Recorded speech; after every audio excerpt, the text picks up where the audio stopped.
Edmig, hi, and welcome. It's a pleasure to see you.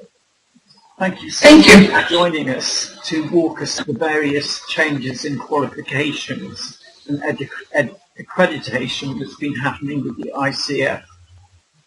Tell me, when your interest in developing accreditation processes capacity to accurately measure the development of the three cornerstones of professional practice, when did that interest begin? Hi Dennis, thank you for having me here. I got involved with the ICF around 2006 after I had my certification, and everything was very new and things were not moving very well, and it was a very American organization.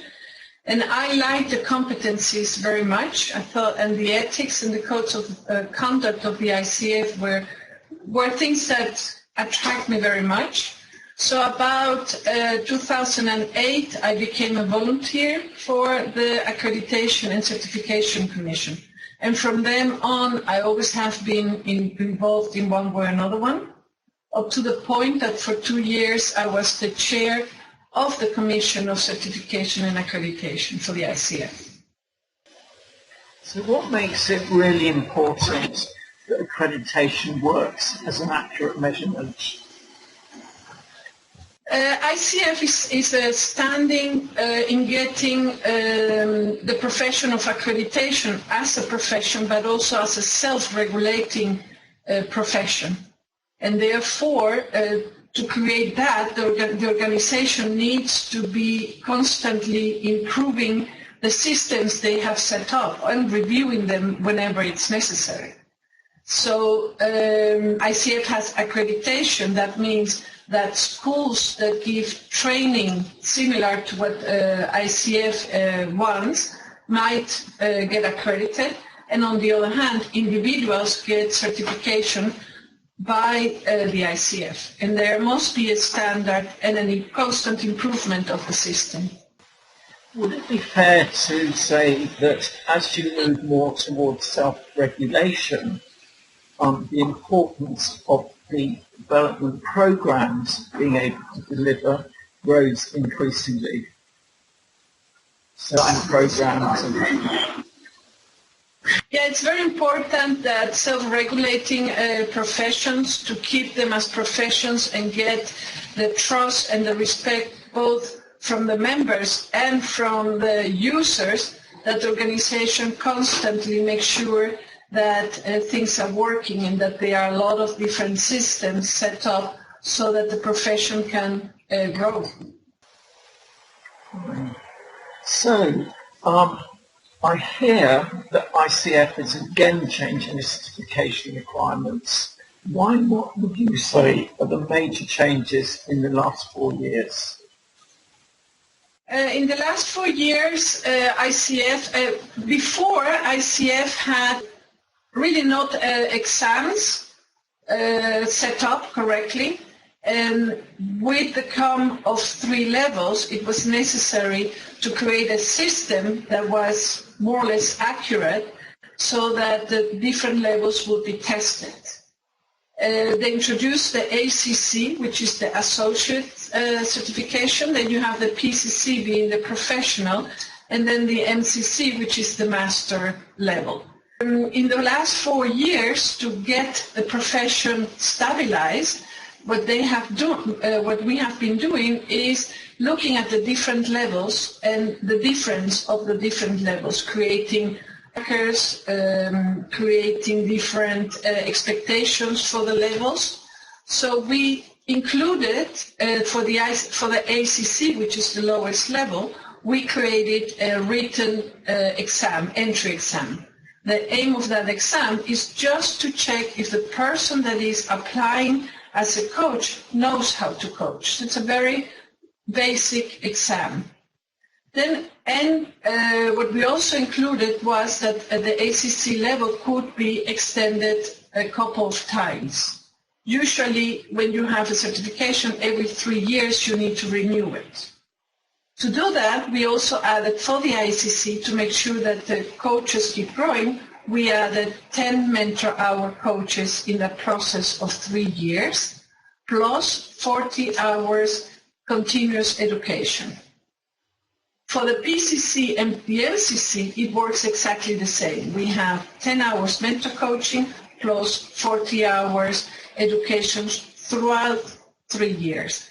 But when you want to acquire one of the levels, you need to take the exam, but you also get an oral exam.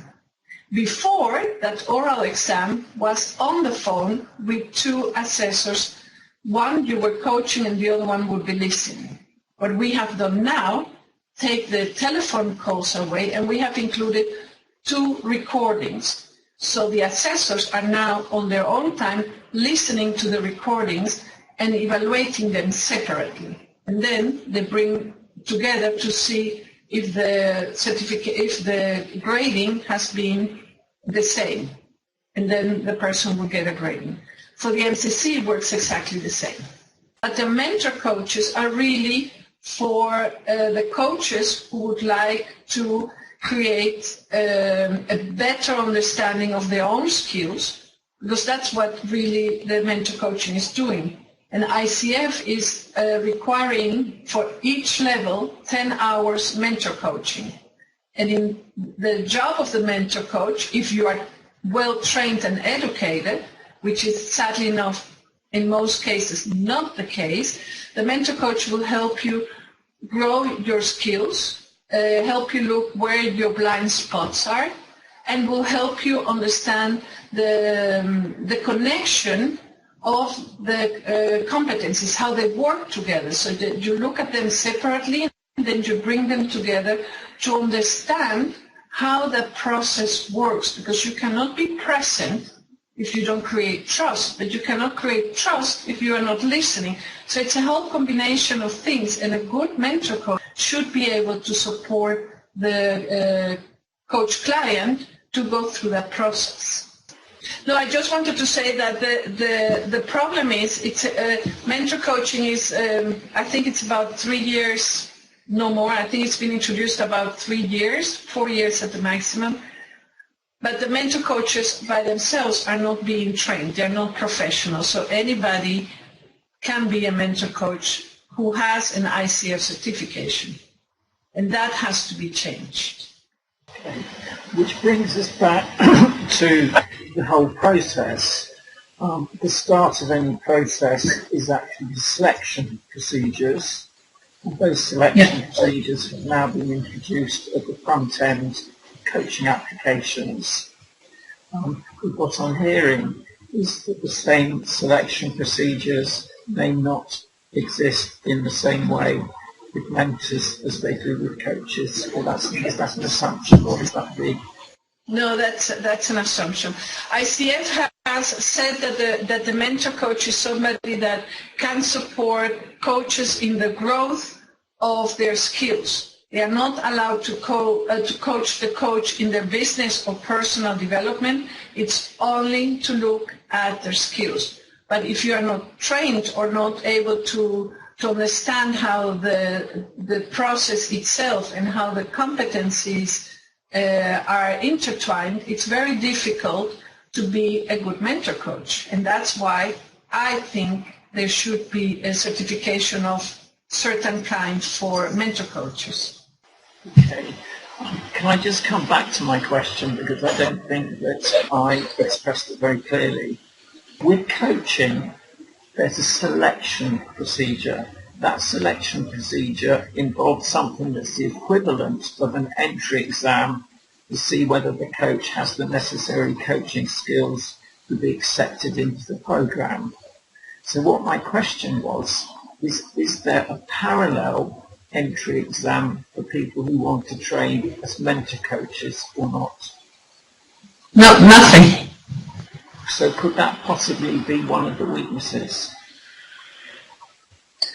It is. There are really two things that in my opinion, ICF has to urgently work on.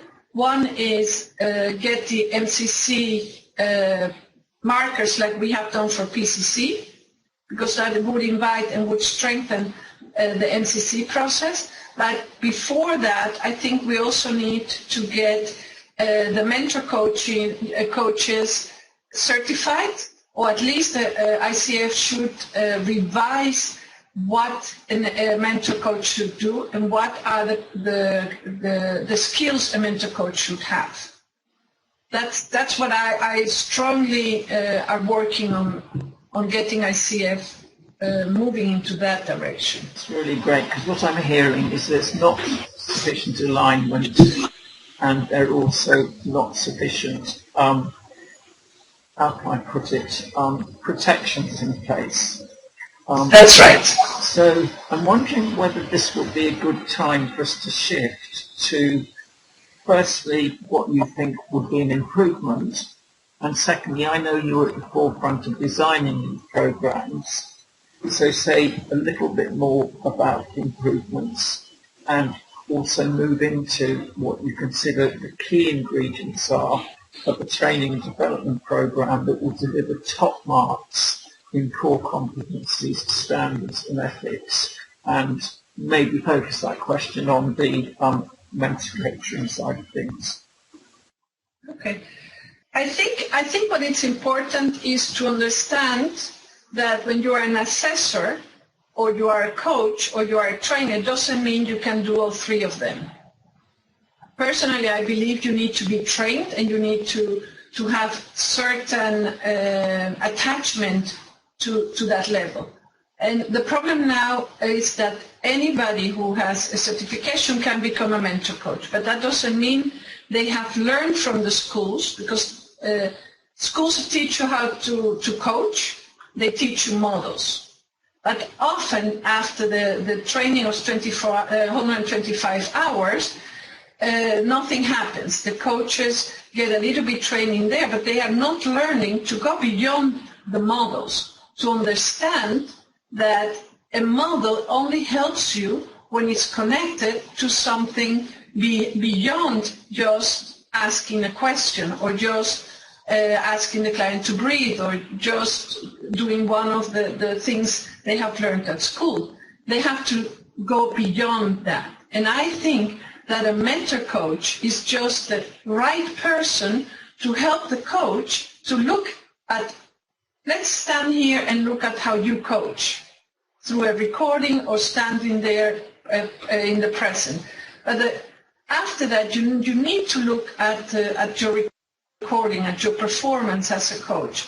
And a mentor coach is the ideal person, if they are trained, to help you ask questions and bring the awareness of how you are doing things, and how the models you have learned 5-6 years ago are not being of service anymore because you have outgrown them, or you are not realizing that each client should not have the same coaching, the same models. And so it's very important that the mentor coach gets beyond that. And I think that training, certifying, or studying to become a mentor coach will help the mentor coach understand how to guide coaches in their growth. And if it's okay with you, I think it would be very useful for you to go into some of the detail of the program design and its intentions that you've been involved with. I was trained at another school as certified mentor coach a year ago, and I loved it.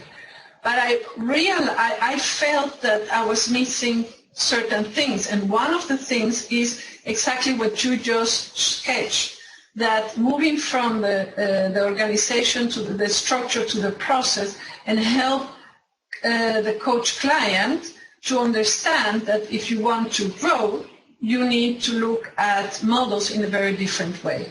So what I've done with my partner is set up a training program, but we are in the first part just looking at what coaching really is about. And we try in the first 4 weeks to strip the coaches out of all those old rusty models they have been using for who knows how long, and give them the security and the trust, and teach them to think more from the intuition and from listening in a present situation. So we spent a lot of time on looking at models, what really models are doing, how models are helping them or not helping them. And then the rest of the training program is really looking at each competency based on how they are performing, based on what they have learned, based on the questions they have, rather than giving them a complete lesson. So it's quite a dynamic system where you have 10 people who have a different understanding of a competency, and together, in a discussion and in practice, we bring it to a more ICF understanding of that competency itself. And then the system itself will give you a lot of different chances to meet with different ICF masters. In our program, we have 4 MCCs who are coming at different times throughout the program to coach, to mentor, and to have a dialogue with the different participants on the different mentor coaching, on the different competencies, which gives a very nice way of looking at 4 or 5 experts in their field, and you can pick their brains and create your own style of mentor coaching. And that's why I'm very excited about this program. Sure, because in some respects it sounds that it's almost a culmination of your long-time involvement in accreditation and season standards and ethics. So I imagine it's quite exciting both for you personally, but also that the profession and the ICF is beginning the importance of this change. The other thing which it sounds like is that you're also on the cusp of some kind of transition, which is a very exciting place to be. Yeah, I think next year ICF will be taking the steps, because there are a couple of few training programs, and there are probably about, 40, 50 mentor coaches already certified, probably a little bit more, which is starting to create that critical mass needed for mentor coaching to become a requirement, and certified being one of the requirements for the mentor coaches. I hope, and my vision is that in a year's time, in 18 months' time, that mentor coaches need to be certified, and that there is a basic system where you're looking at the training of the assessors, the knowledge of the coaches, and what the mentor coaches have, how the mentor coaches have been trained, and that among the mentor coaches, they create also a community where they can discuss and talk with each other about mentor coaching, what it means, how it's affecting them, what's happening to the participants, so that that part of the coaching profession becomes also more professional, and the mentor coaching be a really standing element of the development and growth of each coach and the profession itself. Yeah. And I know that there are a lot of other coaches that are really pushing or, promoting mentor coaching as a professional, more professional part of the whole certification element. What I would like to see is the ICF working not so isolated, but for example, getting the MCCs talking with professional mentor coaches, because the mentor coaches gather a different kind of experience and knowledge from their clients. And if you create a conversation between professional mentor coaches and the MCCs and the ICF organization, who is in charge of creating the markers, you're going to really be nearer to how the whole process of MCC works. So I really hope, I think that one of the main steps is to get more mentor coaches certified and start a conversation with ICF and the MCCs. Okay. So listen to this from the outside. It sounds to me that one of the real strengths of your program design that you'll be, I think it's starting sometime in September, is that right? 8th of September. 8th of September. is that you're incorporating the presence of master coaches on that, and that's a very effective way of doing the kind of integration that we've been talking about. So Edme, it's been a pleasure. Would you like to just to say a few words about your program and the best way that people can connect with you? Obviously, you'll circulate your details. Is there a simple contact point? Yeah, we have a website, mentorcoachingprogram.com. You can find the whole information about the program. We believe in small groups, so we are using a maximum of 12 people per group. So the program fills in hopefully very fast. So the first arrive, first serve. It starts September the 8th, and it's a webinar that will meet every Tuesday for 15 weeks. Again, the times depends on where you are in the world.